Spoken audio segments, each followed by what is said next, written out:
That didn't even bloody. Oh, says I'm live. Whoops, hang on. Just trying to clean the lens on the camera. Kia ora, g'day, welcome back. Thought I'd jump in, do this live in regards to the follow-up on the police shooting that happened recently, which resulted, unfortunately, in the loss of life of Hapai Otene, father of 5, and yeah, sadly for him, made some poor decisions, got a history of criminal behavior. Sadly, there was at least 4 counts of previous firearms charges, and he was out on parole for aggravated armed robbery, I think, at the time, when he unfortunately decided to make a really dumb decision, go into Gun City and try to steal. Well, he did steal, ran off with an air rifle out of the store, and then car chase, and then on foot, and he's running towards probably the biggest shopping centre in Auckland, from what I gather. And unfortunately, yeah, the cops had to put him down. Felt like they had to put him down. They didn't have a lot of time to react or respond in terms of weighing up the situation. I wasn't there on the ground. We weren't there on the ground. We know that the cops have got a hard enough job as it is with regards to things that are happening, especially, I don't know what it felt like for those police officers there, but I assume things must have been going pretty fast. Blood would have been pumping, heart rate would have been elevated, and they made decisions in the public interest of what they felt was the right thing to do, which ultimately resulted in Mr. Hapai Otene losing his life as a result. So anyway, I'm going to share screen, read through some of these comments here, because there's quite a few. It went from 90 something, I think, last night when I was on a live and started going through it, and now it's sitting at like 178. There's a bunch of new ones this morning, or when I saw it this morning anyway. Got my own bits and pieces in, cleared my head, got cleaned up, and then watched the highlights from the All Blacks Bulls game in South Africa, and it was good to see the ABs get the dub, get the win, another win under their belt. Obviously, that's not their test level team, but these are good, giving the All Blacks hopefully what appears to be a good run and a good workout before. I think the first test is next weekend, next Saturday maybe, or Sunday for us here in NZ. So looking forward to that. Anyway, before we continue, what I should have mentioned, shout out to Joe Harawira and the Waimanuka team, waimanuka.co.nz, proudly not sponsored by Waimanuka, and this here, New Zealand's premium non-alcoholic sparkling beverage with honey and lemon. Free shipping anywhere across Aotearoa, New Zealand, with discount code NZDF. November Zulu Delta Foxtrot. You got 750ml bottles, 300ml bottles, and the 250ml cans, if you're that way inclined. Anyway, let's have a look. Share screen. I'm going to run through some of these comments that are in here. Is that the one? Yeah, that's the one. All right, let's jump into some of these comments. At Big Dogger got smoked for being an idiot. All right, that's his take. Fair enough too.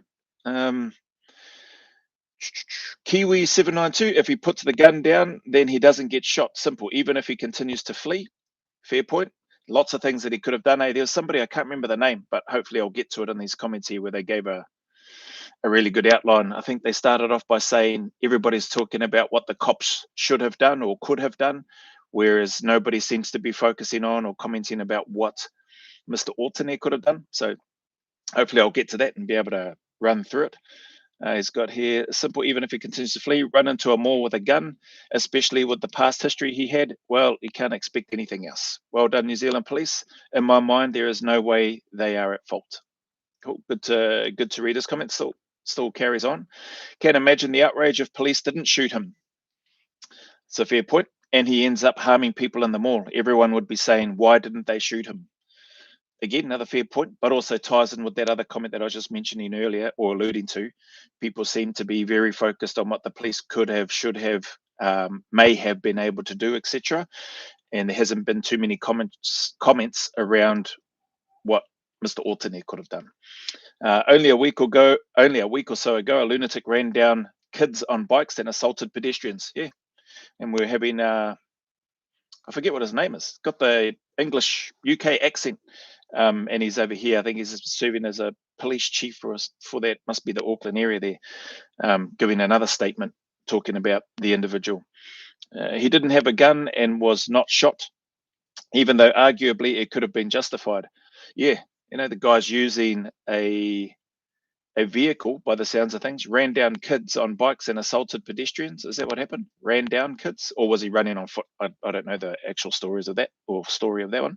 Even though arguably it could have been justified, so the police are not out there just shooting criminals for no reason. It's a fair point. I don't think that's what's happening at all. Even if you look at the Christchurch, I think somebody mentioned as well, the Christchurch mosque terror attack, Lincoln massacre. It's probably what you could call it as well. That guy didn't get shot and killed.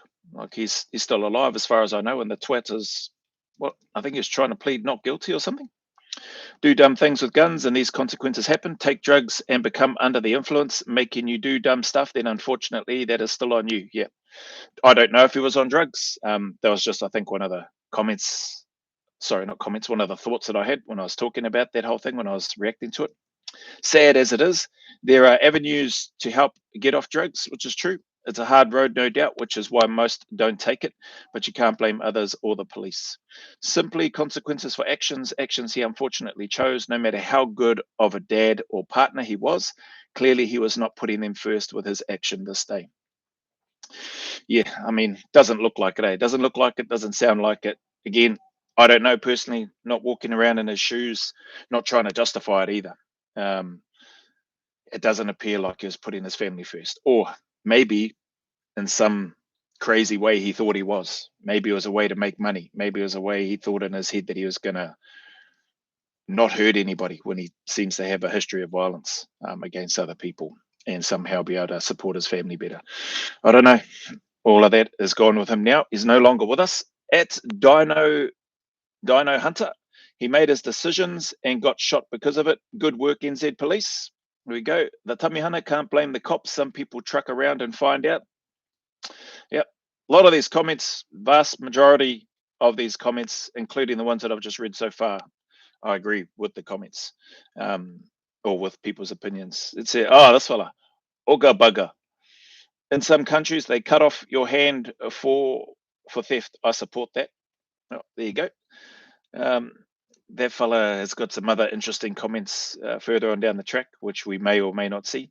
What's this? Fridge 2?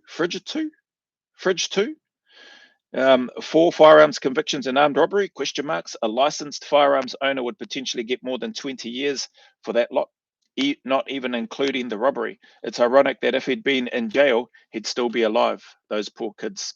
Again, interesting, eh? He obviously convinced the parole board to release him on parole. And this comment here, it also gives another interesting take. Ironic that if he'd been in jail, he'd probably still be alive.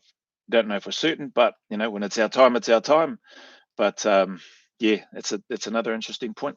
Definitely, yeah. I think there may be tributes for the victim, but I think more the sympathy, empathy, whatever you want to call it, I think is more directed towards the family, towards the children, and maybe to those that might have known him or consider him a really good fellow or whatever. Rubber Kiwi, they know he stole an air rifle. They don't know he hasn't stopped and retrieved a loaded firearm while on the run. Unlikely. Oh, yeah, sorry, I read that one last night. Worth losing your life. We'll continue just finishing it off. Sure, worth losing your life and others if you're wrong. How long do you get to assess threats in the kill house? Less than a second. Cops didn't put him there. He did. Rest in peace. Don't be dumb, guys. Stealing a gun. Bird 335. Stealing from a gun store is crazy. Taking a stolen gun and running into the largest mall in Auckland is next level, though. I read that one as well. Good father would never put themselves in a situation to where this would happen. What happened is sad, and I feel for his children, but that is his fault and his only. Fair enough too. Yeah, agree with these comments. I snatched an air rifle and bolted toward a mall entrance. I would fully expect to be shot dead. That's from Reggae Crazy. I think I read that one as well. No, what's this? No one knows nothing. I think that's what that is. P takes people's frontal lobes, betray themselves and their own families, make silly decisions. Yep, very true. Um, based on those that I have worked with in that reintegration space that have done a lot of meth, and I suppose them sharing their take and their perspectives, and most of those guys talking about they don't recall a lot of their stuff. Some guys actually recall and can see themselves doing it, but felt like they couldn't stop themselves from doing what they were doing. In some of those cases, to their partners, to their loved ones, which is just out the gate crazy to me. There are 50 cal air rifles that can wreck a body as badly as any conventional powder rifle these days. Oh yeah, there's no doubt that there are high powered air rifles and all that sort of thing that people can use. Actually, it's a thought that comes to mind. I remember, I don't know if I should mention this, but I'll talk about it anyway. In battalion, there were guys at a phase before, or over a period of time before I did selection in NZ, that would blink and ninja around through the barracks. It was like playing tag, but they were using air pistols. And I'm pretty sure those air pistols that they had, like they were the little gas canister compression ones. I never had one, but I'd seen them. And the guys in between the blinking barrack blocks be running around and blinking, pew-pewing each other through the barracks, running down the hallway. I don't know if they were lead pellets or what that they were using, but they would have bloody stung if they collected you. I never took part in that, but I remember seeing that stuff playing out in the barracks. Boys being boys, fellas having fun, not really, people might listen to that and go, "Oh, that's just stupid and crazy." Yeah, in hindsight, now that I think about it, I think, yeah, that is bloody stupid. But at the time, I was like, "Oh, I'm not getting involved in that." Blinken Heck was like, "You better not shoot me," because those were the thoughts from the majority of us. They were like, "Blinken, better not shoot us, bro. There's going to be a blinking riot." So thankfully, I never got hit by any of those. But the guys that were running around, the handful of guys that decided to engage in that, I guess the next level up from playing ball tag and throwing a tennis ball and blinking, trying to brand your one of your mates. But that's next level. So yeah. Anyway, what did I talk about that? Oh yeah, just in terms of this comment. Um, Definitely some powerful stuff out there that can be used. Sounds like excessive use of force in hindsight. Okay, that's according to this person. I don't know. Hindsight is a beautiful thing, hey, but I don't know that I'd say it's excessive force based on, even just some of the comments that I've read so far. Stealing the weapon, don't know or I don't know if the police know his background. Maybe they didn't. The guys on the ground, all they know is that there's a threat with a rifle or an air rifle. They don't know if he's got other weaponry on him. They don't know if he's got ammunition on him for that air rifle, and that he's running towards a crowded shopping mall. So, given worst case scenario, the new rifles can produce kilojoules of kinetic force enough to kill people. Yep, no doubt. He already had firearms convictions, so all bets were off psychologically from the police. May well be. Oh, here's Ogabugger again. I would love to see any way successfully stop a criminal. I would love to see anyway, I guess you mean anyone, successfully stop a criminal with a gun by accurately shooting them in a non-vital part of a leg. It's a fair point. Rather than shooting that same criminal, center of mass, and stopping the threat. Yep, valid point. What's this? Liliana. Another bites the dust. I'm not really sure if I care to bother to remember this in years to come, but I know that I'll remember the victims of his crimes, even if I never knew them. But I know that I'll remember the victims of his crimes, even if I never knew them. Okay, interesting. Seems like a weird one. As I just went through, you'll see I just blinking hearted the comments so that they get removed out of the back end of the the comments section in the studio. Vision turd. Ever since the mosque shootings here, I feel police are in the right to shoot to kill. I mean, come on, the man stole an air rifle. He was a danger. Hit him in the leg? Question mark. Can he still shoot? Again, fair comment. So, fair point. I think I feel like I think I mentioned something. Like, I mean, even if they were able to, and even if they did somehow miraculously get an accurate shot to a non-vital part and avoid hitting the femoral artery, or the bullet ricocheting and going to the femoral artery, or smashing into the bone and then bone splinting off and hitting and tearing the femoral artery and him internally bleeding out to death, etc., etc. The list goes on. He likely is still going to be in the fight. And if he is that committed to what it is that he's doing, and it seems like he is, having gone to the effort to steal the weapon in the first place, jumping in the car, spikes were thrown out, copper following him, the car being disabled, then getting out on foot and running with the items that he could have left in the car at that stage and just run away. They probably still would have chased him, but he more than likely, like one of the earlier comments, wouldn't have been shot being unarmed, just running away. He's left doesn't appear to have the weapons and stuff on him. But yeah, he did what he did. He can still shoot. Sorry, he can still shoot. Yeah, fair point. Vision turd. Empire class fire nation bat 2691. Yes, sorry to the partner and kids, but I think it's a justified shooting. Yeah, again, I think the condolences or tributes, I think was one of the comments from somebody. I think they're more directed towards the children and the partner that are left behind, not so much the person in this case, the threat that he was, and the person, or the deceased, I guess is the easiest way to describe it. The why did they shoot to kill, or why didn't they shoot him in the leg, is such a civilian thing to ask and say. Yeah, and or civilian or I don't know, potentially grieving partner. His criminal record speaks for itself, and he clearly made his choice. Oh well, yeah, fair enough. He did make his choice, eh? Like there's no denying that. Can't the man is a grown ass man, father of 5, been around long enough to know that what he's doing is wrong. Been convicted a number of times, unfortunately, been in and out of the system, and was out on parole as a result for a previous Lincoln charge, which wasn't a good one either. Butters 3488. What do people expect? This whole shoot them in the leg stuff cracks me up. 99% of y'all never picked up a firearm, let alone fired one. Mag dump a P226 at a target 15 meters away and get back to me, you bloody Rambos. That's a fair comment there, Butters. Plus serious injuries? Question mark. So maybe the guy assaulted a staff member badly to get the rifle. Yeah, I mean that seemed weird, eh? When I did the reaction to that video, the media people were talking about, or the journalists are saying that store staff and customers inside, I want to say, I think they said the words denied anything happened or said nothing happened, but the ambulance confirmed that they took somebody from the Gun City store, if I remember correctly, with serious injuries to the hospital. So something must have happened badly to get the rifle, or even shot him with the slug rifle. That would be embarrassing for Gun City, a chap loading his own slugs into a rifle and shooting the staff member.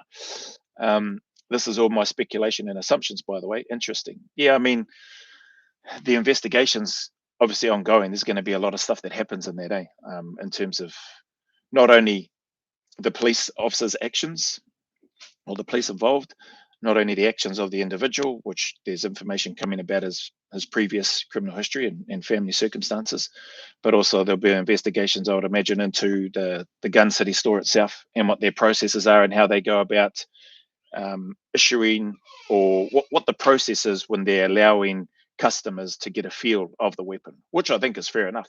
Hopefully that doesn't change that for genuine firearms purchasers who are licensed and who want the firearms for whatever it is that they do, hunting or blinking, I don't know, competition shooting, whatever. Hopefully it doesn't affect those genuine purchasers. But there's likely going to be some sort of review and, dare I say, health and safety steps, measures to try to mitigate based on what they've learned or seen or what's happened as a result of this particular situation, to try to, yeah, like I said, mitigate and prevent something like that from happening going forward. But yeah, pretty crazy. I don't know if that, I think from the Gun City store owner himself, I think he said this has never happened to them since they've been open, and they've been open since 1978. So yeah, pretty crazy. But anyway, that's Butters' comments. Some good comments in there, Bo. Squidgy Poppet. No cameras have been issued. Oh yeah, here we go.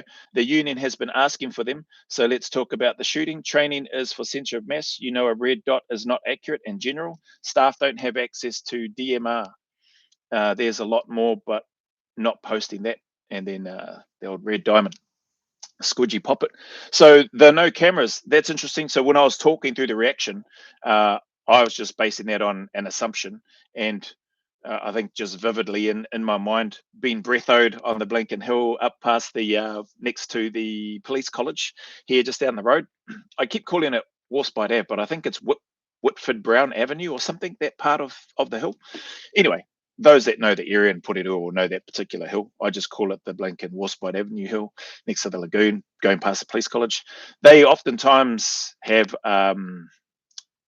police there at different times doing like breathos, checks of traffic. And I remember, well, what I thought I saw a camera. I thought it was a camera on the police officer's vest, but yeah, it must not have been, because I've had several comments in here. We'll probably see some more as I scroll down, of people that have said, yeah, standard police don't have don't wear body worn cameras. They said, I think one of the comments said they can't speak for AOS or STG in terms of body worn cameras, but yeah, several people have mentioned and corrected me and said that standard police don't wear body worn cameras. Yeah, like I said, I thought I saw and must not have. And then I also based it on the fact that corrections officers in the prison system have body worn cameras. So I just assumed, and I'm pretty sure our parking meter people, I'm pretty sure our parking meter people have body worn cameras as well. So yeah, I think I just sort of wrongly connected those dots and wrongly assumed that police have body worn cameras. Interesting though, no cameras have been issued. The union has been asking for them. I think I've read another comment saying that it's the police that are resistant to them.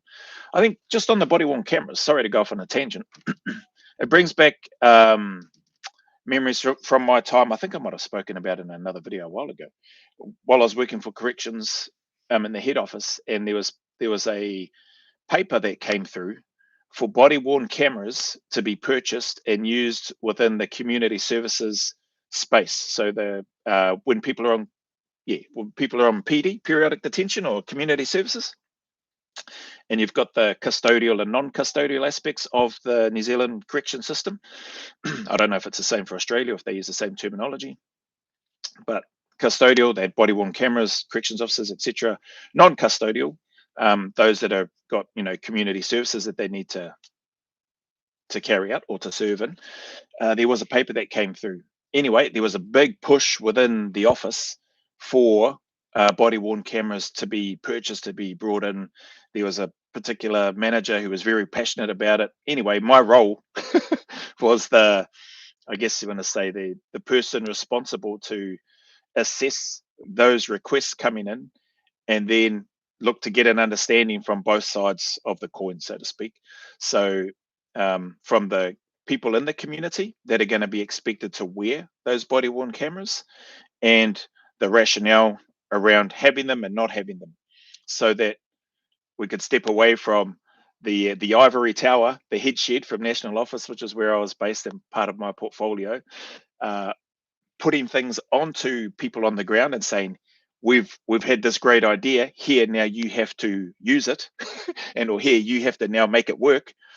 And instead of approaching things that way, for me to get the evidence, get supporting evidence, I should say, we've got this great idea we think is great in head office. Let's see what the troops or the people on the ground think that are going to be the ones that are going to have to use it.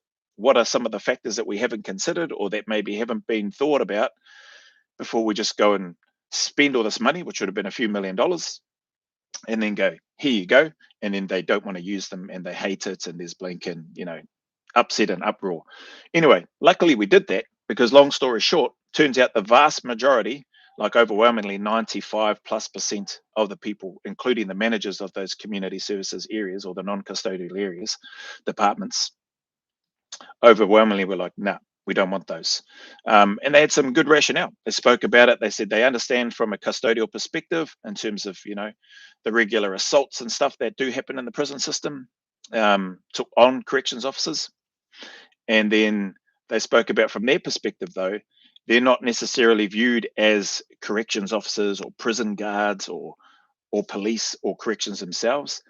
They are just dressed in plain clothes like everybody else. They are there to do their job. And some of the things that they spoke about is that part of their job is, they see their job as trying to help these individuals in terms of their reintegration. Yes, they've got a punishment. Yes, they have to be at a certain place and time on a certain day for a certain amount of time to do the things that they need to do, whatever those tasks are as part of their service.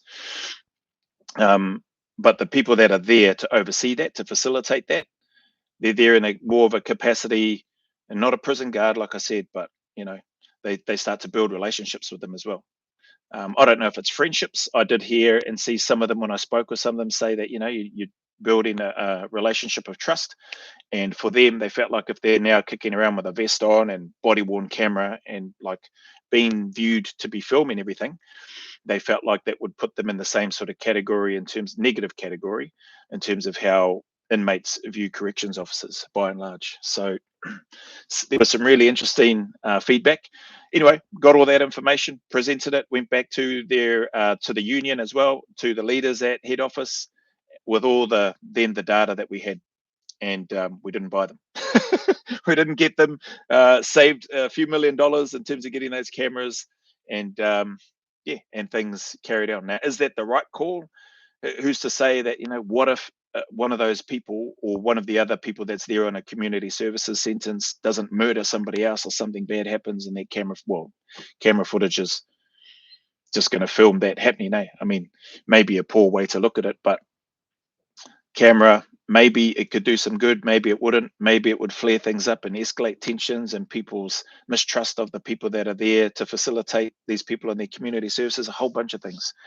The result was, anyway, in that case, head office, in my opinion, had no choice. My recommendation to my boss, who then took that to the IFPGC and the discussion table, the leaders, that governance committee, said, yeah, we shouldn't be going ahead with it, and here's the evidence why. Actually, the last part that I remember, before all of this happened, before this landed in my lap, I had been told that this was wanted, that this was exactly what the community corrections personnel, community correction services, that this was what they wanted. I was like, okay, where's those reports? I was told that it's what they wanted, and that there were surveys done. That was the thing. That was the thing that really caught my interest. There were surveys done, and the surveys overwhelmingly said, we want, the community correction services personnel want body worn cameras as part of their job out of the community. I was like, great, cool. That seems like a no-brainer then. Can I have those reports? Can I have those surveys? Can I have a look at them? That'll help me make my decision. Cross the T's, dot the I's, that sort of stuff. One of those things, I guess I learned from a very long period of time in other areas, including in the military. You want to do the checks and balances as best you can. And if people are telling you that there is information available and that there have been surveys done, and the overwhelming response was yes, well, then that's cool. But I don't want to just take your word for it. Like, give me the reports. Then all of a sudden, the same people that had told me that they had all this information and the data and the reports couldn't produce the surveys. Oh, I don't know, so and so's got it, or last I heard it was here. It's probably, I'm not trying to put down the corrections at all. I'm just saying this was my experience on this particular project, and there's been plenty of projects that I've had the privilege to work on and where things have gone through, but this was one of those ones that I didn't feel comfortable pushing it through. And then I said, well, give me some time then, seeing as we've somehow lost all these surveys. For me, that was a bit of a I'm not too sure if you're being honest here with me. not that I can say that I thought anybody was lying. It didn't feel right. I felt like I needed to get the checks and balances done first before making a decision on these cameras. And so anyway, we did that. And like I said, more than 95% was, no, we don't want these. We don't see any value in them. There were arguments for and against without going down that rabbit hole, but overwhelmingly, based on the troops on the ground, let's call them, and then with the support of the union, the union actually changed their position, because the union was one of those saying that, yeah, we need to get these things. We need to get these cameras. The community services, the community correction services personnel want them. I was like, okay, they were also part of the surveys and stuff we've done. So headshed, union pushing it, people on the ground not wanting it. So anyway, thankfully I had a good boss who listened to my recommendation based on the evidence that I was able to provide, and go, here's the information. You can take that to the IFPGC and have the discussion. And I've done my part as best I can. This is my recommendation. These are my reasons why. What you guys decide to do is at your pay grade and at your level.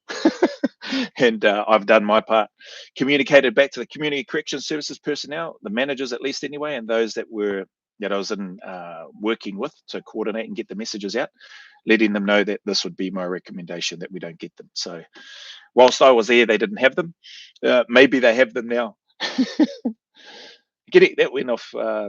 That went way off on a bit of a tangent. Oh yeah, that's why. It was because of Squidgy Poppet's comments around no cameras. So yep, cool. DMC Hicka Hillbilly. Those cops had seconds to evaluate and react to an armed man running towards a public area. And yes, I used a single shot air rifle for possum hunting. They are not the backyard tin plinkers they were 20 years ago. Most modern air rifles are more powerful than the old B1s.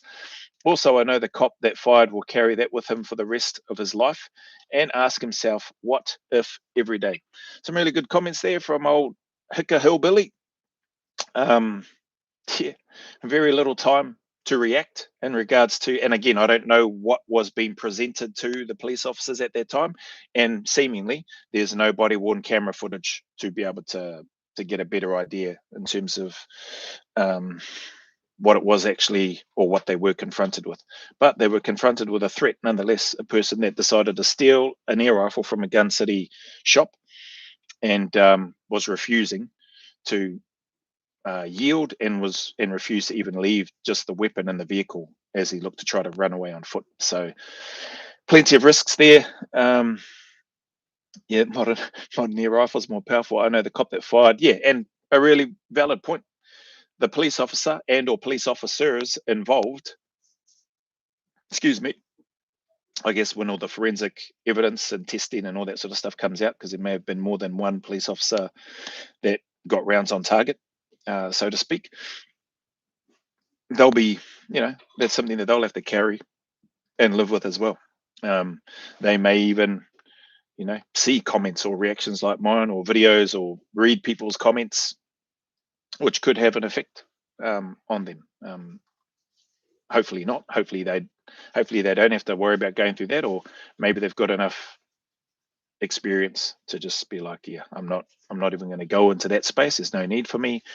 They're comfortable in and of themselves and what they did and why they did it, and the result is unfortunately the result. FAFO, truck around and find out. From Creamy Cone, George Williams, the end. John Smith, do you remember when a New Zealand policeman, Sergeant Don Wilkinson, was shot dead with a high power air rifle? The policeman was shot in the chest. That led to the especially dangerous air guns legislation. I don't remember that, but there have been several people that have reached out, private messages, and I think there may have been another comment in here that might have mentioned Don Wilkinson as well. Got read more. Now the air rifle that shoots you in the head doesn't have to be especially dangerous to kill you. And you can buy or borrow lead air gun pellets without a firearms license, which is true, very true. And I think it's probably, what was I going to say? I think back to my story that I was sharing about in battalion, and some of the guys in battalion that were running around playing tag with blank and air pistols and those little gas canister compression ones. Even way back then, people were doing that. Obviously, there's things like airsoft now where people want to go out and participate in that, which is fair enough. Like, it's probably no different to those that play paintball or playing laser tag or doing something that gets the blood pumping and gives some excitement, I guess, to some level or to some degree for some people. So the offender might well have had ammo for that particular air rifle in his pocket already. Yep, fair point. He could have been in there multiple times. We don't know. The investigation's ongoing.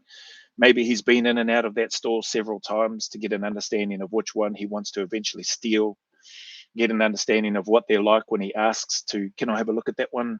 Could I have a tutu or a hold, or could I handle this thing, to get an idea how much will they let him do, how far can he go. That might have been part of his, dare I say, reconnaissance before actually taking the step to run out the door with it. Or maybe he just did it off the cuff, just there and then, no sort of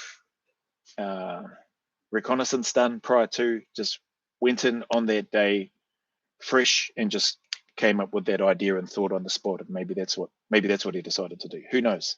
A whole bunch of things. I'm sure that will be part of the IPCA, Independent Police Authority. Is it the IPCA or Independent Police something authority? Something like that. I don't know. But those people, and so I'm sure that will come out. And then there's, they said there's 2 investigations. I think Mark Mitchell said there's a couple of investigations happening, and I think one's the IPCA. If I've got the acronym right, I probably haven't.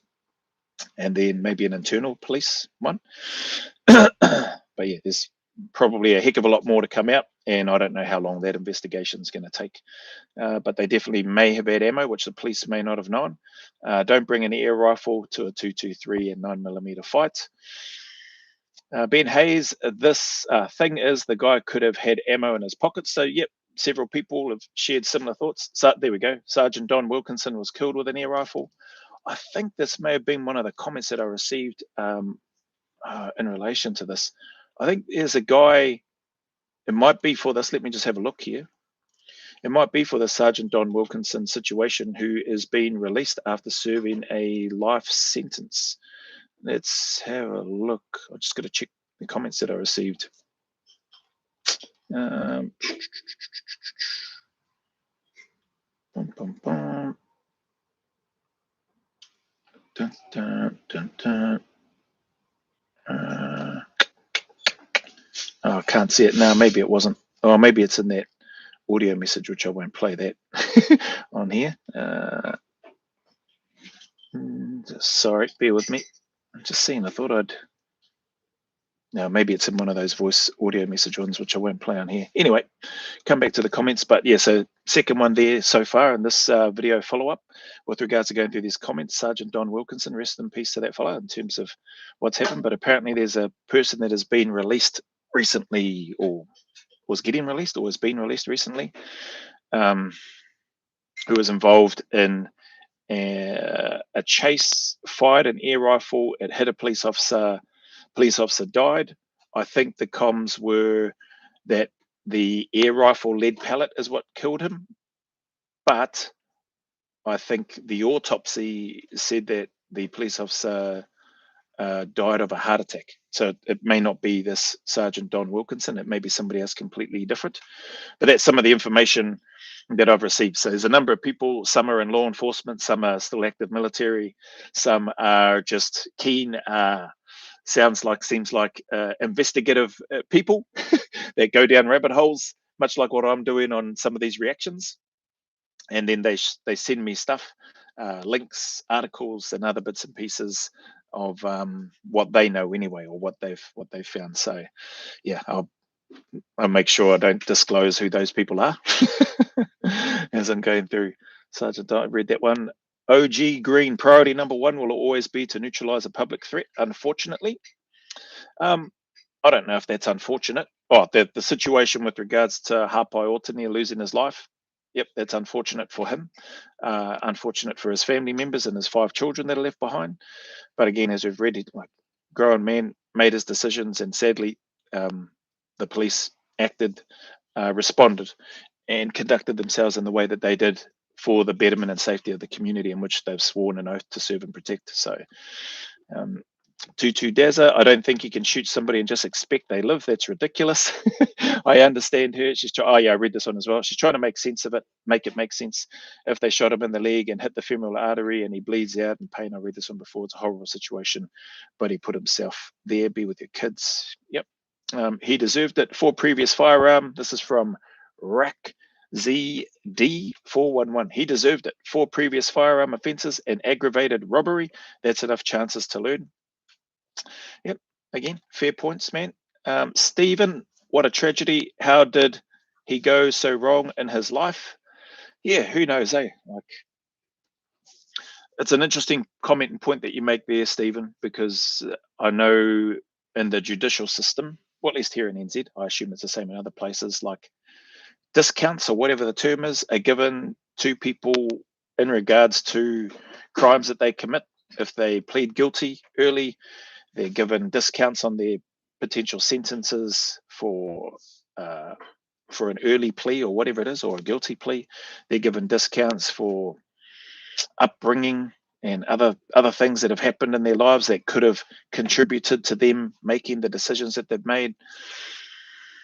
I don't know. I'm not a lawyer. I'm not in that. I don't work in that space. But it was surprising to me when have worked in the reintegration space and get access to a lot of the judge's sentencing notes, or used to, and get access to the criminal conviction history of the people that I was fortunate enough to be in a position to try to help along the way with the team that I was a part of. And you read through that and you see a lot of the same themes in terms of the offending history. And I just think to myself, even with all of those, some of them 20 plus pages of criminal conviction history, that's a lot. 20 plus A4 size pages, and a lot of those double-sided pages, and a lot of the same things, and yet they're going back in and out of the system for essentially a lot of the same crimes, and still consistently getting discounts on their sentencing. It was just mind-blowing to me, in terms of how that works. When is enough chances whereby you've used up all your discounts and you don't get any more discounts? You've committed male assaults female and aggravated robbery 30 times. 30 times you've been given discounts for your early plea of guilty, for your upbringing and the circumstances that you were in, and blah, blah, blah, blah, blah. And that's not to discredit those things that have likely happened, and some of those very traumatic things for the individuals. But when is like, you know what I mean? When is enough enough? How many times do you get before those discounts? Okay, we've given you all the discounts before, and we've given them to you again and again and again and again, and you're still doing the same thing. So I don't know. That's for people that's well above my pay grade. Where are we? New Zealand will get stupid gun laws like Australia soon. Well, definitely our gun laws certainly changed. We probably had, from what I understand, I've never owned a firearm in Civilian Street, never felt the need to. From friends of mine who did have weapons, and who do have weapons, would share how surprised they were at New Zealand's gun laws prior to the Christchurch massacre, dare I say terror attack. They spoke about, man, that the gun laws were just so, to use their words, relaxed, and it was really easy to get a firearms license. Apparently, again, I don't know. When that happened, though, things turned on its head. And I don't know how much it's turned on its head or how much harder it is to get firearms, but apparently you could have semi-automatic weapons here, be licensed semi-automatic, like military-style weapons in your armory, in your personal armory kit, so to speak, here at NZ prior to that. I don't know that that's still the case now. I don't think it is, but again, it's not one of those things that I've looked into. I've not looked into obtaining a firearms license or having weapons in my home. So anyway, stealing an air gun was a very stupid thing to do. Yep, agreed. He wasn't a good father doing that rubbish. Okay, that's, the police probably made the right call given what they knew. Rest in peace. Yeah, given what they knew, given what they were presented with, all that stuff that will likely come out in the investigation. You would think anyway. Well, I'm sure it will. Whether or not, and or how much of that investigation information findings is shared with the public, I don't know. You'd like to think that there's going to be more, and I would assume that whoever is in the media piece that's following up with these types of stories, or that covered it at the start, and that's probably, I assume, going to follow it up, or got it on their list of things to do to follow up, I assume they're probably going to share and release more information as it becomes available, and as the police make more and more statements in regards to their findings and etc. So the comment there, he wasn't a good father doing that rubbish. Yeah, I don't know.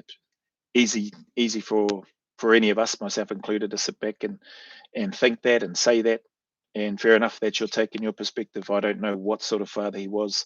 Never saw him with his children. We only have to go off what his partner said, and then our own opinions, our own judgment, which we are all entitled to as well. Travis Bull. The emphasis seems, this is the one. I think this is the one. The emphasis seems always to be on what the police should or should not have done. No one ever seems to ask the question as to what Mr. Ortene could have done to avoid being shot. After all, he was the only person in Auckland's largest shopping mall where there would have been thousands present that was shot. One idea would have been not to have stolen the air rifle in the first place. So this person goes to break things down. I'll click on the read more. This is one that I was talking about earlier in this live. The second, so don't steal the air rifle in the first place. Valid point. The second thing he could have done, so Mr. Orton, this person's talking about, he could have done. The second thing he could have done was when he was to have pulled over and stopped, when he was followed by the police car with its red and blue lights and its siren operating. That is a legal requirement by all users of motor vehicles. However, Mr. Orton and a number of the New Zealand judiciary feel that compliance with this statute is purely optional. Oh, well, okay. Maybe this person is a police officer. I don't know. On stopping, he could have surrendered, and there is a good likelihood that he would not have been shot. Fair points. Don't know, because unfortunately that didn't happen. And again, to this person's point, Mr. Ortony didn't take that option. Another idea that might have helped Mr. Ortony was not to have run from an area where there were few potential victims and hostages towards an area where there were hundreds of potential victims and hostages. In doing so, he raised the police's view, the potential of the violence he might cause. Yeah, and just sort of not only not running, but running with the firearm clearly visible in his hands. The potential of the violence he might cause if Mr. Ortony had caused harm to one of the people present in the mall. The question being asked would be why the police had not acted more forcefully sooner. And that goes to one of the comments that I read out earlier. The number of people asking this question would be much greater than the people questioning the police's use of force now. Again, fair point. Multiple times is what this guy Travis Ball is highlighting to me anyway, of where Mr. Ortony could have made better decisions, could have prevented it right from the start.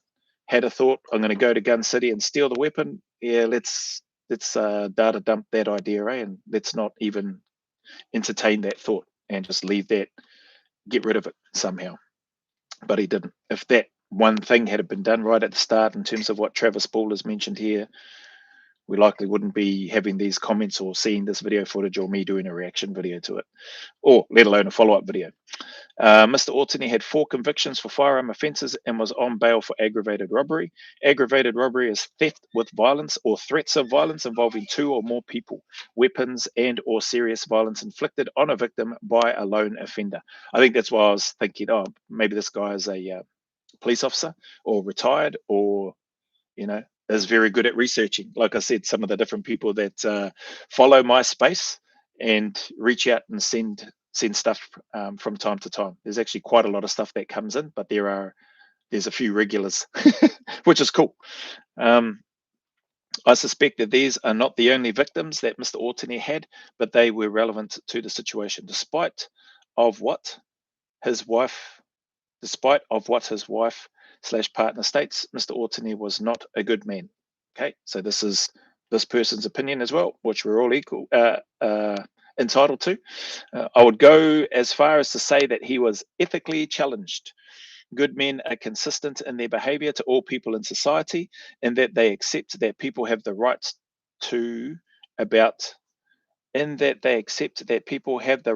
about their lawful business, or go about, I assume, have the right to go about their lawful business and not be subjected to theft and violence.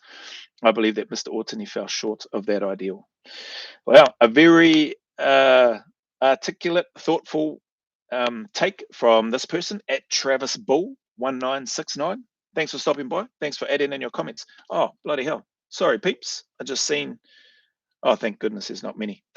I just seen that there's some comments in here. Some of the regulars, DMC, cheers for stopping by. We were all taught at the age of 3 not to steal things because it causes bad things to happen. It's not a new concept he was unaware of. Yep, absolutely agree. What's the difference between an air rifle and a small 22 caliber from 20 meters away? Yeah, again, fair points. Pleasant strolls. Why did he head into a more weird place to escape to after a robbery? Yeah, unless he thought he was going to blend in with the crowd, maybe. I don't know. Maybe he was going there with intentions to hurt people, or as many people as he could. Again, just, I don't know. Rubber Kiwi, get lost in the crowd. Oh, shame no one else was carrying firearms. What's this? facsimile. Is that what that is? Get lost in the crowd. Yeah, sorry. So I think Rubber Q is probably responding to Pleasant Strolls. Shame no one else was carrying firearm. I don't even know I have no idea what our firearms laws are here in NZ. I don't think we have concealed carry laws here in Aotearoa. I don't even think they have them in Australia. I could be wrong, but again, it's not something I've looked into. I haven't had an interest to look into what firearms laws are in NZ because like I said, I don't have an interest I've not had an interest in purchasing firearms. At Antoine, is it Antoine Oostendorp? Oh, I think, did I read this one before? Or maybe not. Ask his partner, why did she allow him? Maybe I didn't read it on the video. Oh, no, I did. Why did she allow him? Yeah, I don't know that she allowed him. I have read that one before, so that one's there. Novak, father of five, bet they're all being paid for and fed via OT care. So oranga tamariki, for those that may not know, here in NZ, fed via OT care of the taxpayer. Yeah, who knows? I'd probably I would make an assumption that maybe the family is on some sort of benefit prior to Mr. Orton doing what he did. Who knows? Maybe the partner was working full time, like in a job, in addition to the full time job of being a parent. Not a job, in addition to the full time role of being a parent, a provider, a protector, for your children and that sort of thing. But yeah, that's Novak's comment. Goat color. Oh yeah, so this is another one of those comments, another one of the corrections that I've received from people. NZ police don't wear body cameras in general. This needs to change ASAP. Good insurance for public and the police now. The officer who fired the killing shots will undertake a drug test, which is the only time random drug tests are carried out. Crazy. The police should be tested constantly. That's the goat color. That you've made some interesting points there. One, you along with other people have corrected me in terms of NZ police standard. Well, yeah, I guess NZ police in general, I think, or standard police. Somebody said that they're not sure about AOS or STG, but that NZ police don't wear body-worn cameras. So cool, that's a correction that has been shared with me. And like I said, there's been several people in the comments of this video that have shared the same thoughts. But the part that you've mentioned here about, or a couple of parts, this needs to change ASAP. Yeah, I don't know what the stumbling block is for that to happen, whether it's coming from police not wanting it, whether it's coming from the unions and police not wanting it, whether there's just not enough money somewhere, somehow we don't have enough money to purchase and or even conduct a trial with body-worn cameras. I don't know what the story is for the police side of things. Drug test. Yeah, interesting point that you make about the drug testing. Police should be tested constantly. I think then, like for one, as far as I know, testing isn't cheap. That's not I'm not saying that's a reason to not do it. Not at all. Then I think how far do you go? Like for those like myself that don't consume alcohol or drugs, don't care. Test us every day of the week if that's something that needs to happen. You can test me prior to and at the end of every shift. But like I said, that's not cheap, just for one person, let alone an entire organization. And where does that stop? Is it police? Is it paramedics? Is it all defense personnel? Don't get me wrong, I wouldn't care if it is. Is it fire and emergency departments? Is it health professionals that need to be, so not just paramedics, but the professionals in the hospitals, people that are performing surgeries, all that sort of thing? I don't know how far does that then extend to? Is it all the educators in school? You know what I mean? Very public facing roles. Is it all the bus drivers? Is it all the Uber drivers? Is it all the taxi drivers? I don't know, how far does that extend if we're looking at doing it to police, because all of those are important roles, important jobs. They got people's lives in their hands. You wouldn't want to jump into a taxi with a driver that's under the influence, I would assume. Do they have to blow and show zeros every single time before they take a passenger, before they pick somebody up, whatever? I don't know. Does a surgeon have to blow zeros or be blood tested and wait for that result to come back quickly before they perform surgery, life-saving surgery on a loved one. Yeah, like, I don't know. I don't have the answers to that. In terms of police should be tested constantly. That's your thought and opinion. I don't think there's anywhere where there's a practical way. This is just my thought and opinion. I don't think there's any practical way to be able to do that until such time as we are so advanced in our technology that we have devices that you can just either swab or blink and, I don't know, a finger prick or whatever the device is that somebody invents that can instantly give a reading, goes back to headquarters, flashes you up on the screen, says Joe Hortai has been tested and he is cleared, or he has got such and such in his system. He can't, stand him down or whatever, or send units to arrest him or whatever. You know what I mean? Until we get to that stage, I don't see any practical way whereby police could be tested constantly, and or I don't know that they, I don't know that they should be. Personally, I don't. They've gone through all their processes. Everybody accepts and understands bad apples get through in every organization. So I don't know that, one, from a practical perspective, that it's possible, and two, I don't think it's necessary personally, because if you make it necessary there, like I said, well, then it needs to extend out into everything else, into every other first responder role, into the educational department, into the public driving sector space, long haul truck driving, Lincoln bus driving, taxi driving, etc., etc. Like the list goes on. Construction work, like mining and all that sort of stuff, they do a lot of that stuff. We'd always have to blow and get the test results. A lot of sites that I went to anyway, and it had to be zeros. Those were more for, from what I understand, they were just testing alcohol, making sure that you had to blow zeros, otherwise you're blinking on a window seat back to wherever it is that you flew in from, if you were doing FIFO.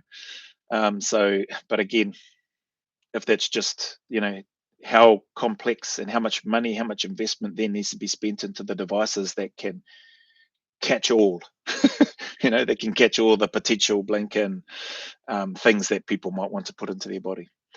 I don't know, but interesting comment. Goat color. Charlie 29, 2008, a New Zealand police officer was shot and killed with an air rifle in Auckland. Fact. So there's Charlie 29, who would have some experience, and it may be the same person that's been mentioned here in this commentary so far, or in the comment section.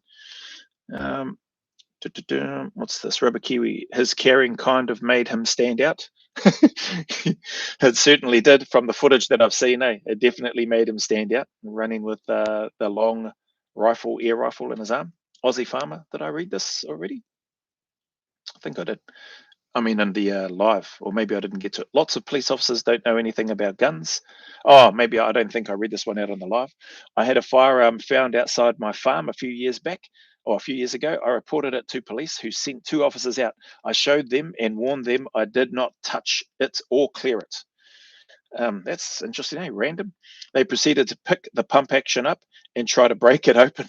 Must have been looking for a latch. He also waved it towards their parked vehicle and then tried to break open a shotgun, even though there was no lever to break it open, as it was a pump action. So the police sent 2 officers out with no clue what they were doing in the end. He had no clue what they were doing. In the end, I put on rubber gloves and cleared the firearm for them, just thinking in this case, would they know the difference between a .177 or a 50 cal? Probably not. Yeah, I mean, I doubt it. I hear what you're saying. At the end of the day, I think police officers, to a degree, even military personnel, depending on where you go and how much time you spend in the Defence Force, obviously, you start to have a bit more of an idea, and dare I say, an eye for the type of weaponry that you're looking at. Some people, anyway. I definitely wasn't one of those types of people that was a gun nut. Probably evidenced by the fact that I don't know what the gun laws are in New Zealand or Australia, and I don't know what they were prior to the Christchurch massacre, other than the little bits and pieces that I've heard from friends who do own firearms. I just needed to know enough in terms of how to operate the weapon and or weapon systems that I was using, and how to fire those accurately and effectively to achieve the objective in terms of what I was doing at that time. Outside of that, I never felt any need to have any weapons in my home, locked up in a safe or otherwise. Um, yeah, and I still don't feel any need to be having weapons and stuff at home.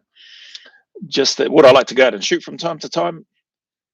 Yeah, I would. But for me, that from time to time is like, it's not a feeling that I can't even say that I get every year. I can't think of times where I've sat around and gone, what do I want to do today? Far out, I'd love to go out and do some shooting.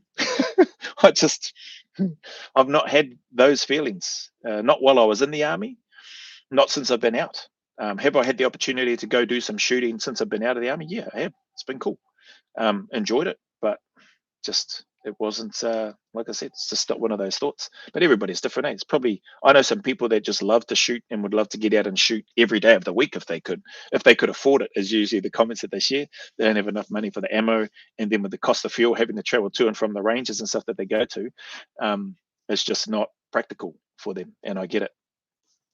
But this here, in terms of police not knowing, I don't. I've never been a police officer, right? I don't know what their basic training and or their, if they have a core training equivalent, and or once they get into places, I don't know if they have a course where they sit down and look at all the different potential firearms that they might encounter. Maybe there is, maybe they do. But at the end of the day, for me, I'd say that would be not that really an effective amount of or use of training. Rather, getting police officers able to identify that that's a firearm of some description.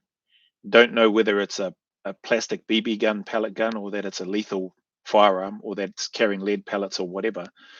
You want them to be able to quickly identify the threat, and if the threat happens to be and look like a firearm, then respond and react appropriately and as quickly as they can and as accurately as they can with minimal or zero collateral damage. And in this case, it appears there was no collateral damage, which is great, an added bonus. I mean, I don't know what happened with the vehicles. Maybe there was some collateral damage in terms of other damaged vehicles or whatever.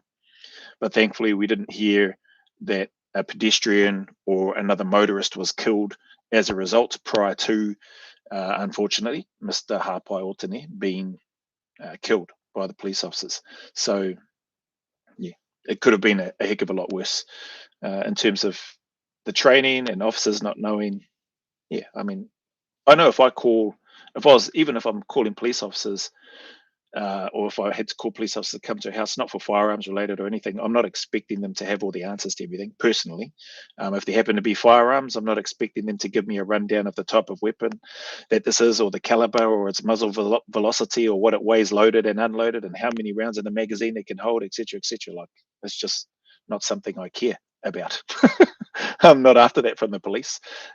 If they don't know, what I would expect, so to this guy, Aussie Farmer's comment, that if they don't know the type of weapon system that is there, and if he's had this experience whereby they don't know what they're looking at and they can't identify how to clear the weapon safely, then I wouldn't expect them to be picking it up.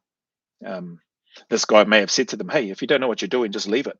Or maybe he did see that and had enough and said, hey, listen, you're doing it wrong. That's not how you clear it. Do you want me to clear it for you or whatever? Some people might say, well, that's a big risk. The police officer is going to let him take the weapon and clear it. Who's to say he doesn't turn it on them and start shooting them? I think, well, bloody hell, that's a very elaborate process to go through. If the person who's discovered the weapon on his property has then gone to the lengths to not only leave it there, loaded with a round up the spout, and then call the police to come out and then let them pick up the weapon, only to say, do you want me to clear it, and then grab it and then shoot the police officers? It just seems very far-fetched. It seems like a bad movie. But anyway, Lee Fisher, a good father, but did not learn from his perverse convictions. Oh, do you mean previous convictions? Perverse is something very different. Previous convictions, and paid the ultimate price. Unless you mean perverse convictions, then hey, each their own. The police serve to protect and uphold the law, a lesson for all citizens. Fair enough. I know where you're going with that comment. But yeah, I think you maybe mean previous convictions. Anyway, Dean Parkin, I think I read this. father of five, great role model. You'd think he'd have enough to do. Yeah, I did read that before. Obviously, a career criminal, not worth worrying about. Read that in another. I think I read this one before. Police did what the courts would do. Yep, did that. Is this Heathen Craft? Heathen Crafts Co. Is that what that is?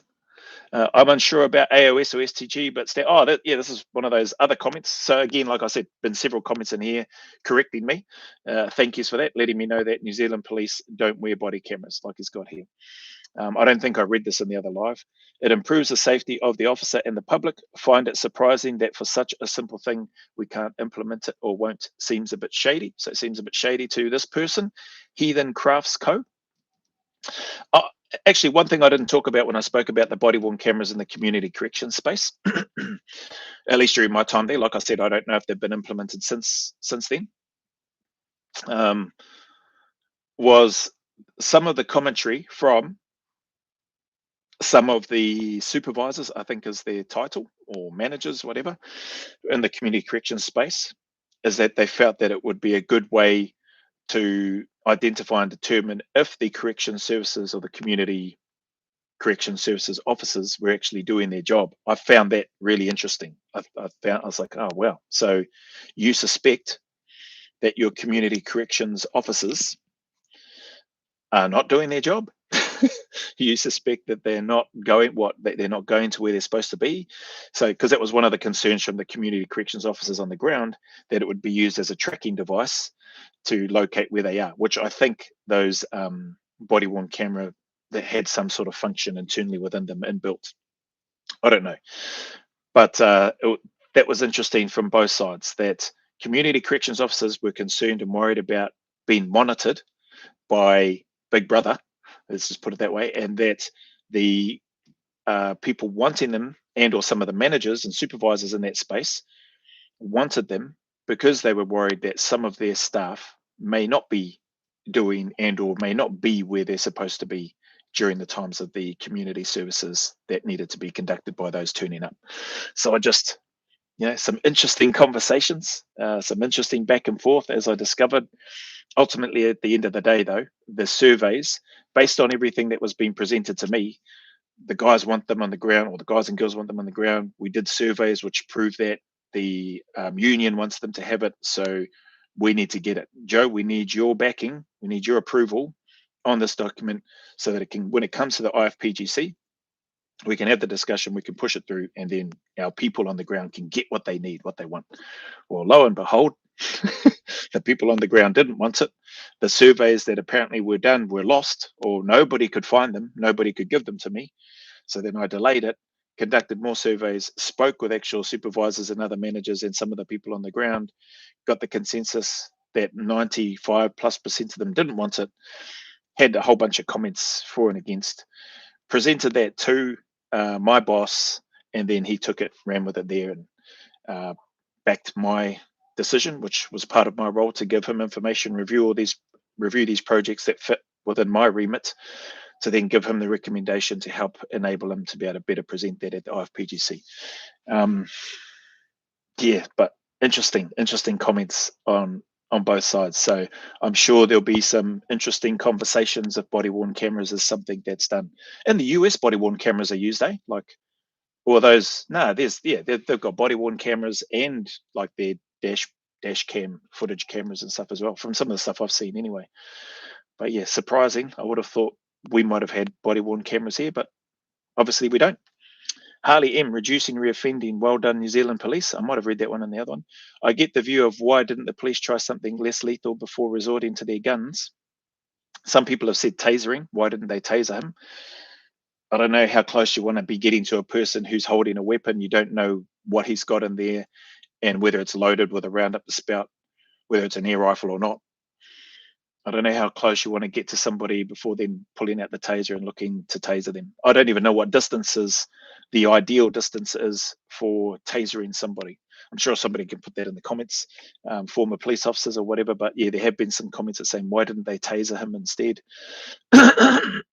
Who knows, man? Like, some people, I guess, if they, again, and I don't know if he was on drugs, but if some people, if they I don't know, dare I say, potentially amped up on maybe some other substance in their system, maybe the taser might have little to no effect on them. So yeah, the police made the best of a bad situation, a terrible situation in which they were confronted with, and the result is the result. I don't think shooting, but the good thing about this is that's why I do these reactions, interested in other people's thoughts and comments, and I get to share my own. I don't think shooting people in the leg is plausible or any less dangerous.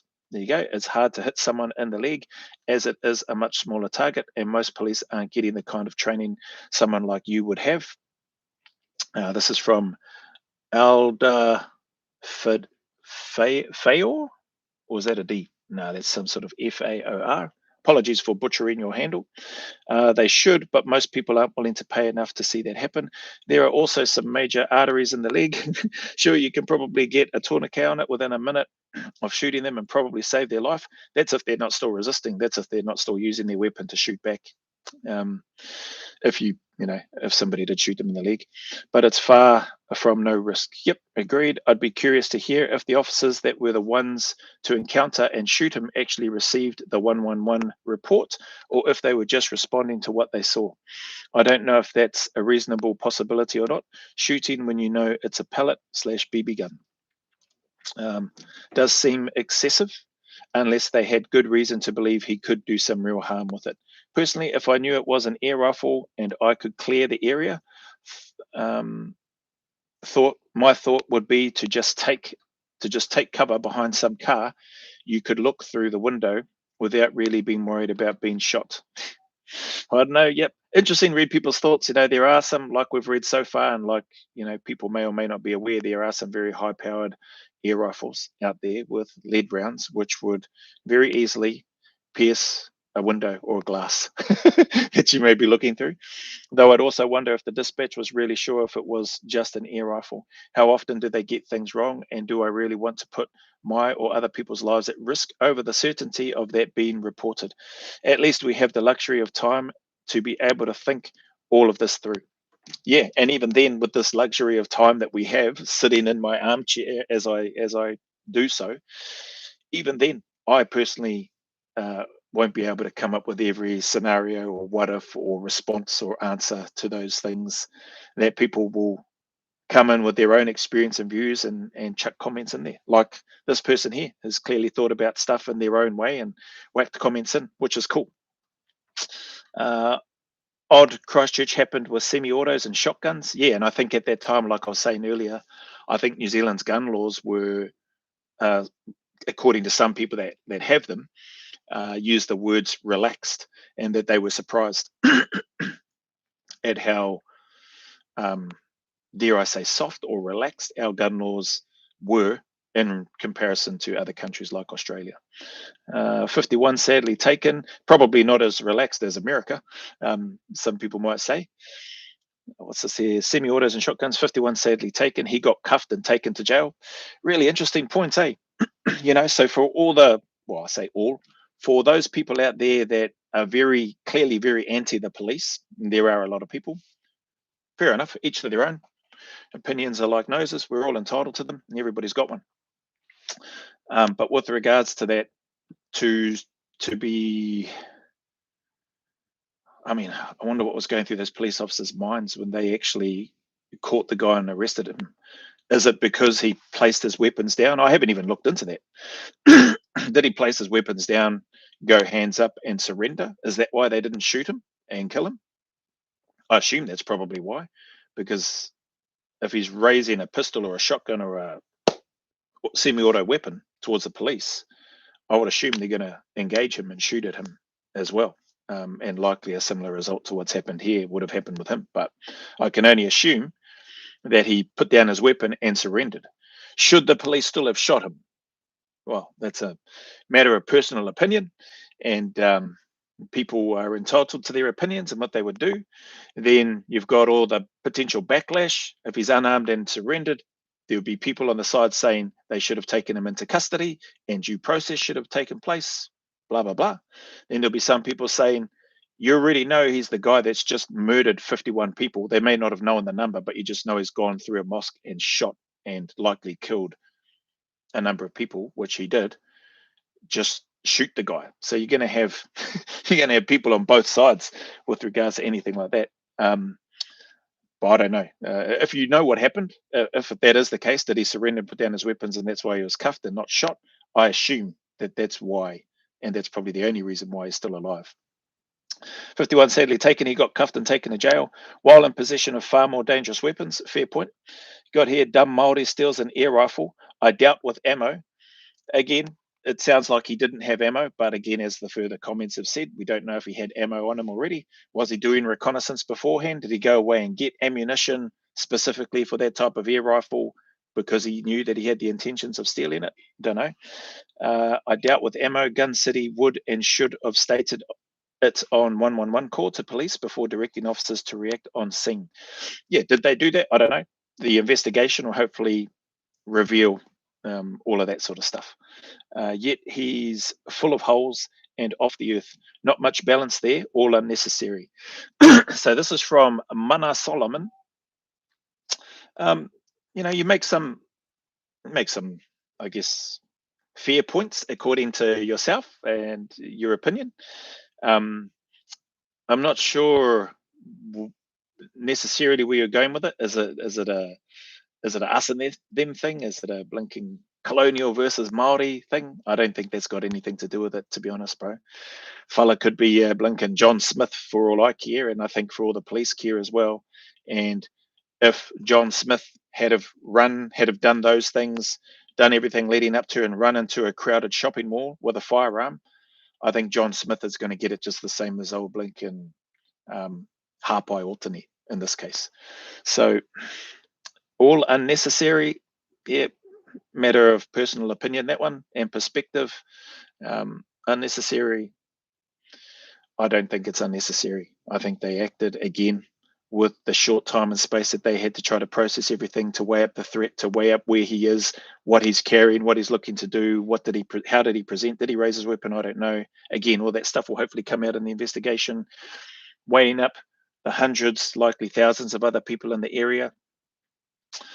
They made a call, made a decision. And as sad as it is for the partner and the children, in my opinion, they made the right call in that situation in terms of what they presented with. Different story if there's footage and the bro has placed his weapon down, he's not next to the weapon, and he's gone like this and put up both his hands and going, I surrender, I've got nothing on me. Or he's put the weapons down and he's lying face down on the ground with his arms spread out like this, saying I surrender, and he gets shot like that. Well, that's a different conversation, different story. But to say it's unnecessary, entitled to your opinion, as we all are, but I don't think it was unnecessary given the threats and their situational assessment and risk that they're taking in blinking milliseconds at the time. Jeffrey Dawson, I think he just likes to shoot his load no matter the consequence. Bipolar? ? TX 200 MK5 shooter. Cheers, bro. How are you? In the words of the lady, was long rifle a very uncivilian words to say. And then poor kids, hey? Oh, hang on. Some air rifles are firearm certificate, for instance.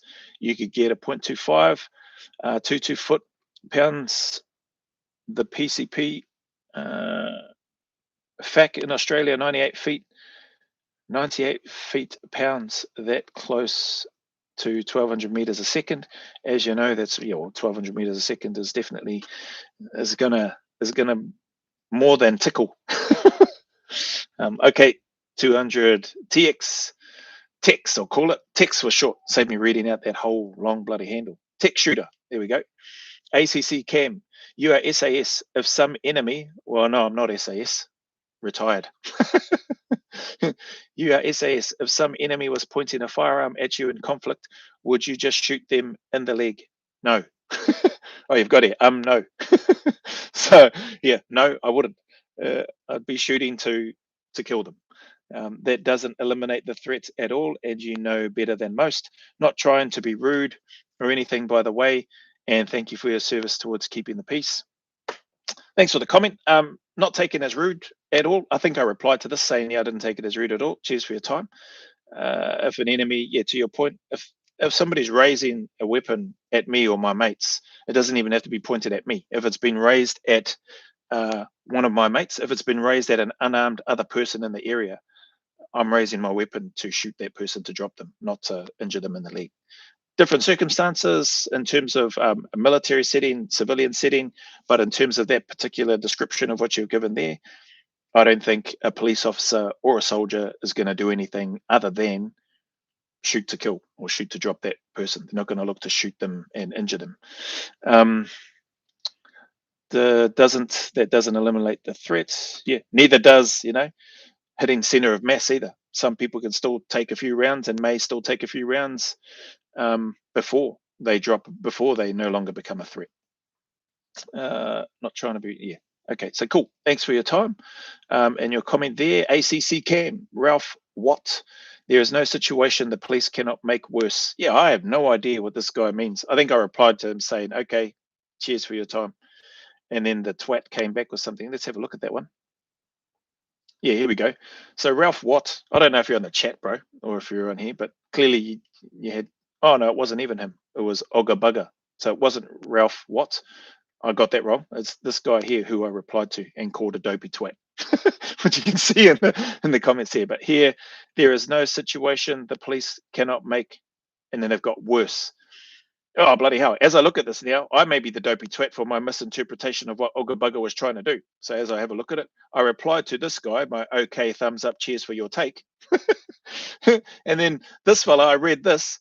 Tell me, if your mother was being brutally assaulted while you were off in your magical fairyland and the police came and removed that threat, would the situation be worse or improved? I thought initially, that this Ogga Bugger was this Ralph Watt here, chucking this comment in here. And so hence when I come in here, when I hit reply, obviously it's replied to this one, because that's what I was replying to, thinking that Ogga Bugger was this one. So me not reading it, I'm going to have to correct my comment here. And I'll explain why on this live. This is my bad, Ogga Bugger, for calling you a dopey twat. I'm the dopey twat for not bloody reading your comment properly. You're directing this, I believe, towards Ralph Watt's comment. So whereby you give, now as I look at it, a good example. Say your mum or your spouse or your partner is being brutally assaulted, and the police come up and they remove that threat. They remove the idiot that's bashing your spouse, your mum, your children, whatever. The police remove that threat. Would the situation be worse or improved? It would be improved, obviously. It would be better. So I need to edit this right now on live stream and go, my apologies, Ogga Bugger. I called you a dopey twat on this earlier. Get rid of those. My apologies. Geez. To you, bro. I called you a dopey twat when that was meant for old mate who started this comment thread, we'll call it. So you are not a dopey twat. You are not a dopey twat. I am in this case for what I said earlier. My bad. Apologies. Apologies. Oh, actually, it's hey. Apologies once again. Bloody hell.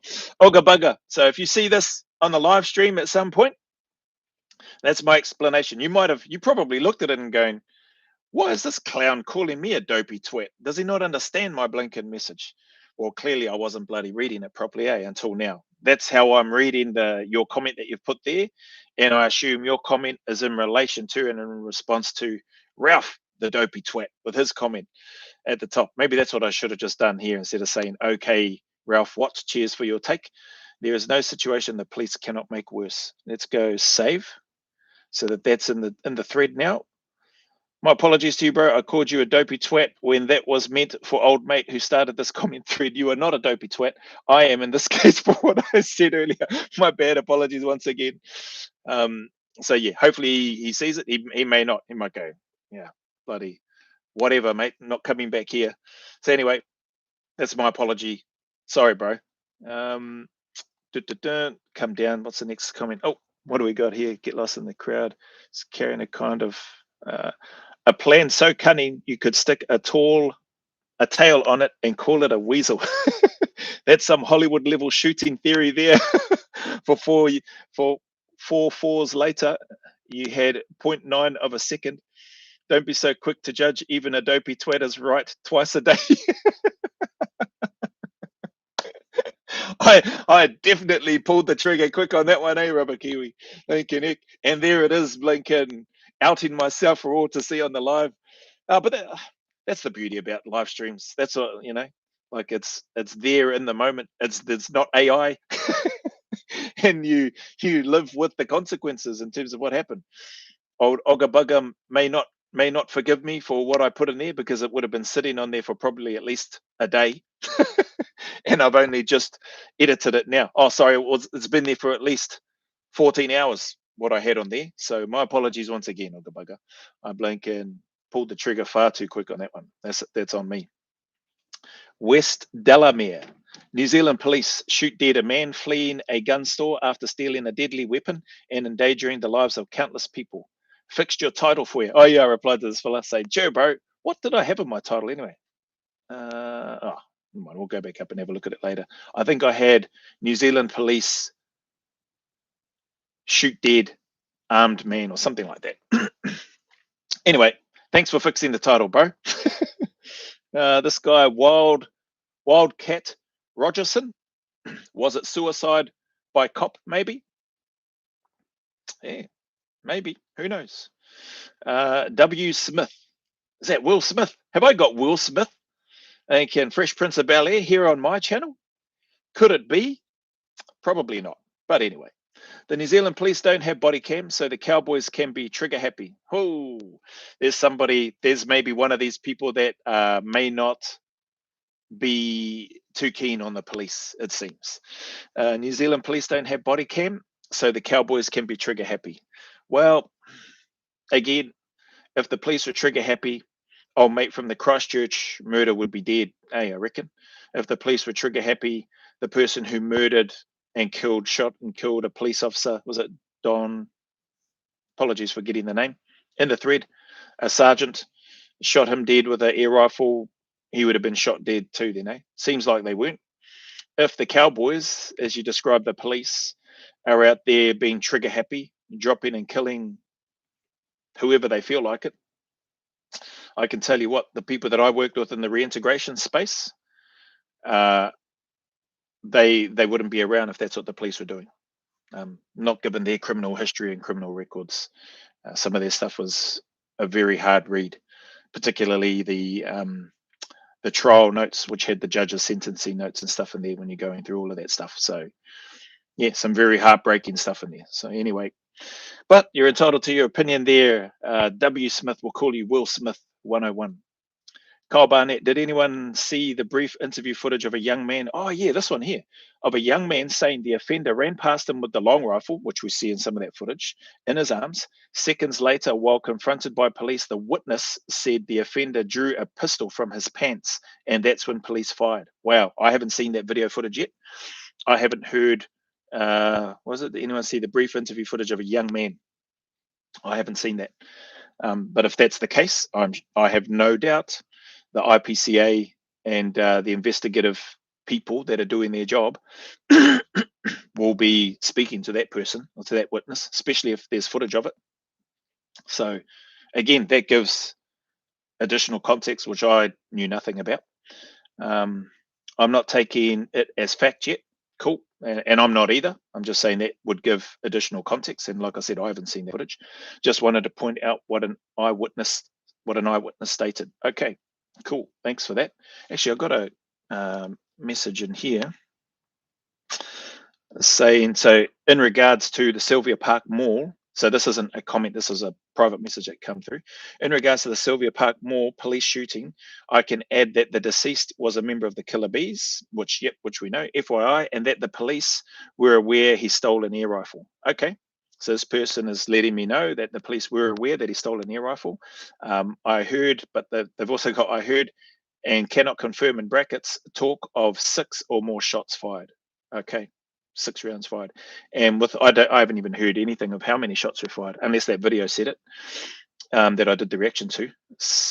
Talk of 6 or more shots fired, and with police being police, they're trained to hit the torso, yep, center of mass, and accepting AOS, probably AOS and STG, I would imagine. But they've got here accepting AOS, regular coppers, requalify, refresh. I don't know what it's called, but it is a 1/2 day a year, aka in 1 year, in one ear and out the other type thing, according to the person that's taken some time here. So I think they have probably have some connection. Maybe they're one of those people that do a lot of research or whatever. That's interesting. Regular coppers requalify, refresh. And they've got here, I don't know what it's called. It is a 1/2 day, so half a day a year, requal refresher. And I wouldn't even imagine that there's hundreds of rounds going down range, to be honest. There may be, but even then, hundreds of rounds in 1/2 day is, in my opinion, is bugger all. In terms of feeling confident and competent in your shooting.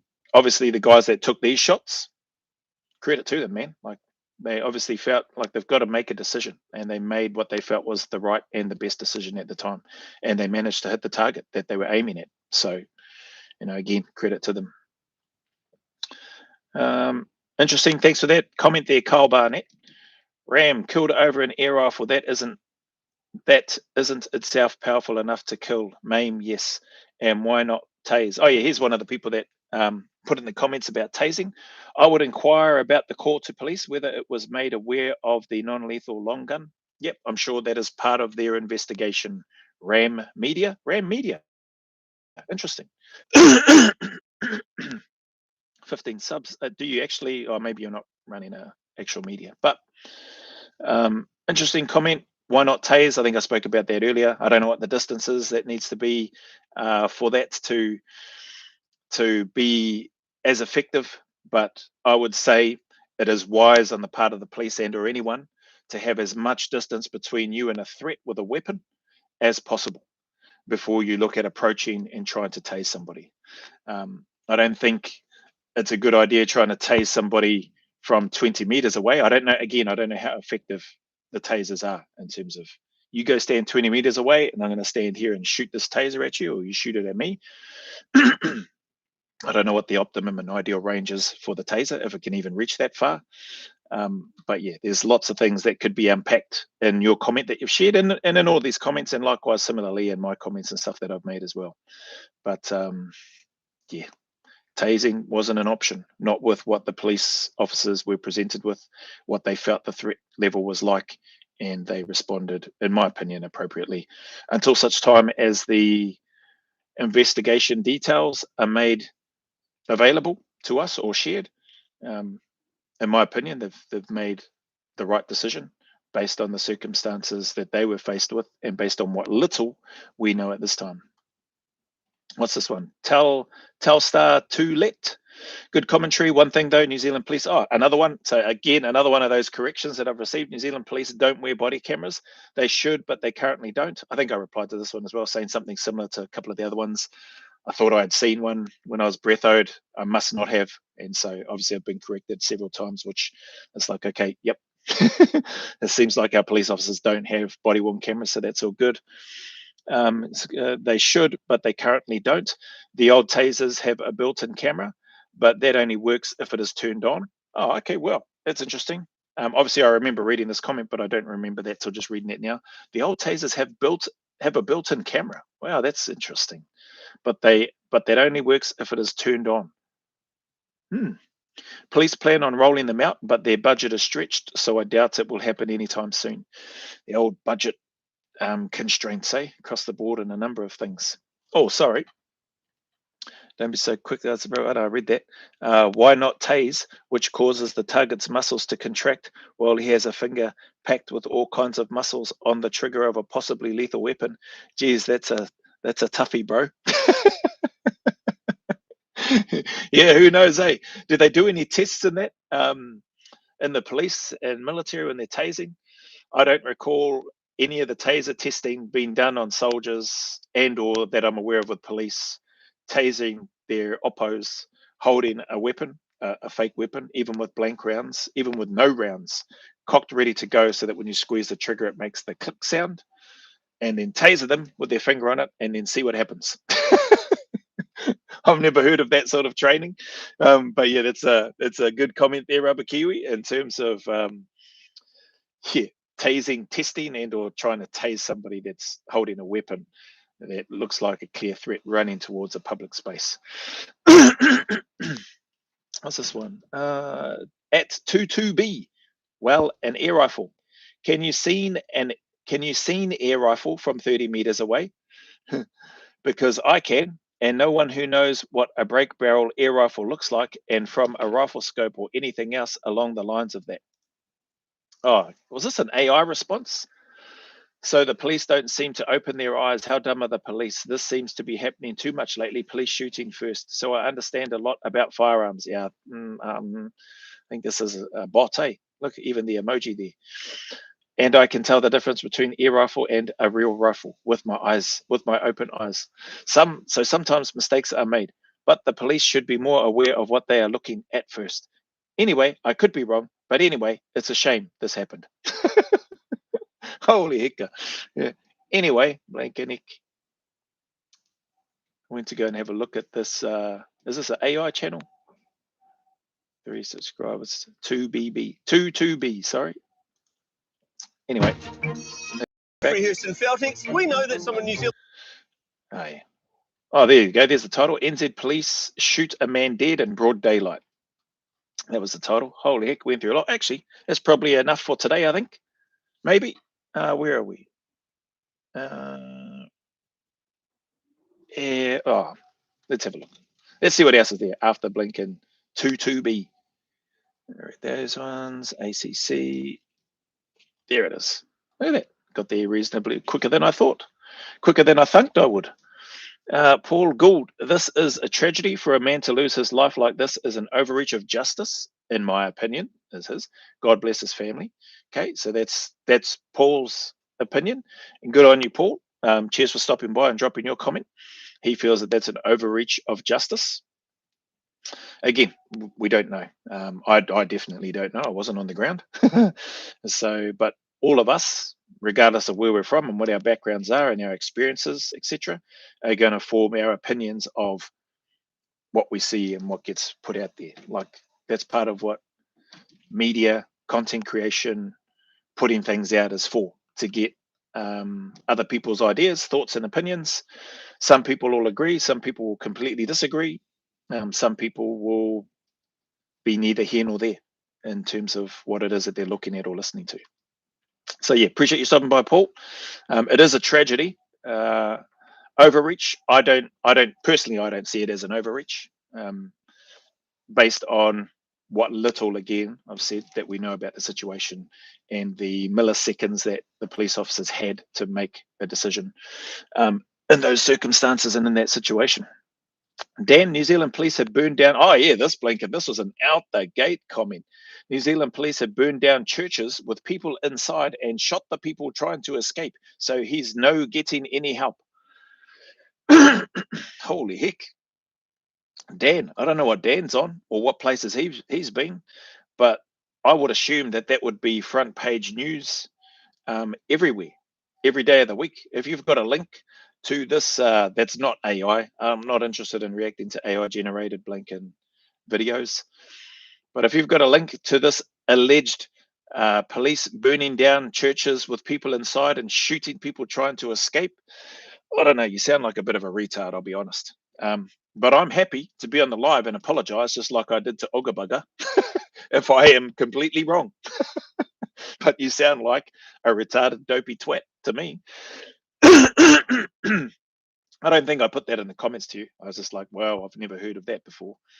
But anyway, Kevin Collier. Do New Zealand police have body cameras? If so, when did that happen? Oh, yeah. I replied to him saying, I don't know when it happened, if it happened. Mine was based on what I've spoken about earlier. My Blinken being breathed and seeing what I thought was a body-worn camera. But clearly, based on the comments that are in here, must not have been. Mike McLeod, never believe on face value the initial media reports. Either they lie and cover for the police every single time. Media reports, either they lie. Oh, there's no punctuation in there. So never believe on face value the initial media reports either. They lie and cover for the police every single time. Maybe that's how it was meant to read. I don't know. Yeah, well, initial media reports are exactly that, right? They're not the full quid, so to speak. They don't have all the information. They don't have all the details. But what they're trying to do, good ones anyway, I think, in my opinion, good media reports are trying to get out initial information out to the public to make people aware of either what's just happened and or if somebody's still actively on the run and has managed to evade and avoid capture at that stage, they're trying to update the public like via like a public service announcement for their protection, because there may be people in that area may just be happening to listen to the radio or catch the news at that time and go, holy heck, my family's in this area right now, need to be more alert, need to be more vigilant, or my kids are in that area, I need to call them, are they okay, hey, I need you to come home, or whatever it might be, or where are you, I'm coming to get you. But yeah, never believe on face value the initial media reports. Well, I don't know about believing or never believing. Never believe them, I suppose, at our own risks, each to their own with that. But we shouldn't be taking as gospel at this stage that everything in the initial media reports, and I think, to be fair, that video reaction that I've done is an initial media report based on what little they know at this stage and based on what the police have been prepared to, release to the media. Understandably, they've got investigative processes to go through. Police officers' health and well-being and mental health and well-being is on the line as well. So the last thing they need is for the media to start spinning a narrative that police are cowboys, like some of the comments in this chat, or police are just shooting people indiscriminately because they've got a presumed to be, like some of the comments in the chat, a non-lethal air rifle. Go into any gun store, spend some time with people that shoot. Excuse me. Get a bit of an understanding of what some of these air rifles are capable of doing and the damage that they're capable of doing, and then and maybe go to Gun City and get an understanding of what particular type of air rifle did he steal and what type of ammunition can this thing take. What is the muzzle velocity? How many meters per second is that thing traveling? How much damage could it do? And then come back into the chat and then let us know what you think.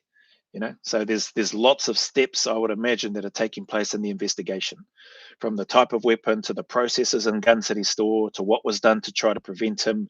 What is their process when somebody wants to handle a weapon, to the car chase that took place, the helicopter watching him, the spikes that were out, the fact that his vehicle then must have been disabled. Then he gets out and runs towards a very public space with lots of people with a firearm, clearly visible, potentially, based on one of the comments here, potentially had a pistol and potentially drew that, which is what caused the police officers potentially to engage and shoot him. It's a whole bunch of missing pieces. So to be sitting there and saying they lie and cover for the police every single time, yeah, I don't know. But we can all have our opinions, and have our theories. At 25, Debt Life. Oh, sorry. Debt Life. Tributes to him like he was some sort of victim. Oh yeah, I remember I did reply to this one. Like he was some sort of victim out of nowhere, father of 5 and had 5 reasons to grow up, got what he was looking for, got blasted. Yeah, I think I replied to this just saying, I don't think the tributes, I don't think there were any tributes to him. There may have been, and if there were tributes to him, understandably, from my perspective, I would presume those tributes to him, to the victim, to the deceased, not victim, to the offender, to the deceased, which is Hapai Otani, those tributes would likely be from his family, which is, that's what a family is going to do, I would imagine.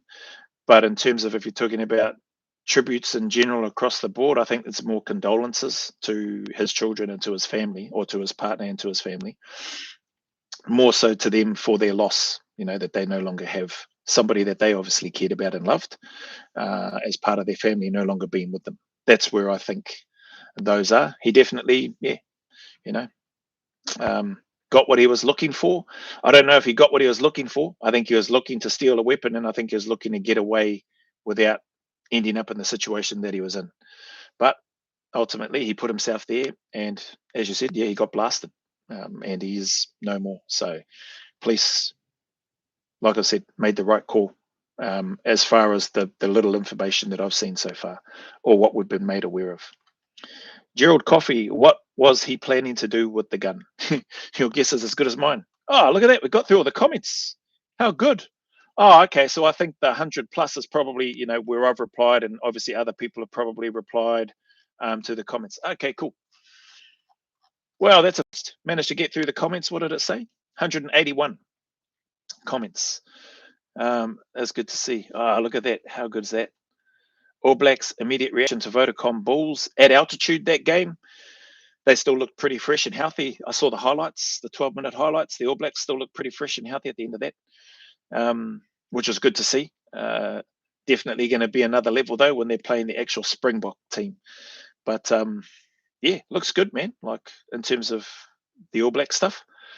And that's sorry, I should wrap this up, That's my take on this particular reaction video, going through those comments. No doubt there'll probably be a few more comments that may trickle in over time with regards to this reaction on Hapai Otani. So, I don't know. That was it for the chat as well. Stephen, he was a Killer Bees, gang member with multiple violent convictions. He dug his own grave. He definitely didn't do himself any favors. What do we hear? Jason C. Thanks, Joe. Been listening while working in the garden. Oh, hey, Jace. Thanks very much, man, for stopping by. Rubber Kiwi, you regulars that stop by. Stephen, for you stopping by as well. Who else did we have? Pleasant Strolls stop by. DMC there in Palmy. Yeah, appreciate you, Zay. And if there's anybody else that has just been in the background, having a listen away while you work in the gardens or working on your other bits and pieces, thanks very much for stopping by. Enjoy the rest of your day. Enjoy the rest of your Sunday, wherever you are. Congrats to the Wallabies too. They had a good solid win. I think it's their second test against Japan, as opposed to their first one, which was much closer, but they still won both. Their second test, though, I watched the highlights of that. It's good to see them have another strong performance. I thought it was going to be another close one there for a while, and then the Aussies just pulled away strongly in the end. Sort of similar to the All Blacks, actually. Pulled away, I think, more so. Oh, no, they had a good first half. Bulls then came back in the second half for a spell, and then the All Blacks sort of maintained the rage and were able to keep the pressure on and finish off with a good win as well. So the Anzacs have had a good week of rugby this week with their tests that they've had, or their games, test matches. And long may it continue for both teams. But anyway, again, look after yourselves. Thank you for the time and support once again. And you'll see me on the next one. Ka kite, peeps. Enjoy the rest of your day. Dun, dun. In stream. Yes, end.